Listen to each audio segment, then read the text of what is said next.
Prvi vtis. Nič mi ne manjka. Malce se hladim, greje me sonce, pred menoj gozdovi in za mano čudovit pogled na planine.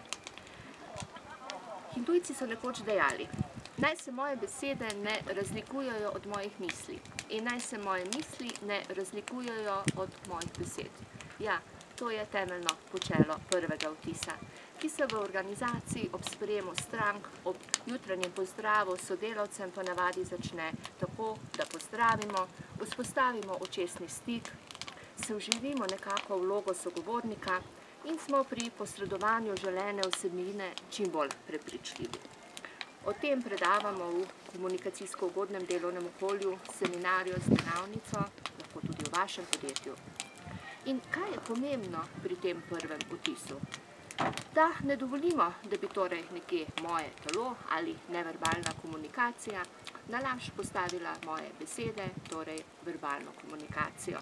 In pri prvem vtisu je tako, da ko komuniciramo iz oči v oči, smo vsem na očeh. Na zdravje in na snidenje. Naslednji prvi vtis v vaši organizaciji. Kudo. Kartica, prvi vtis, številka 4.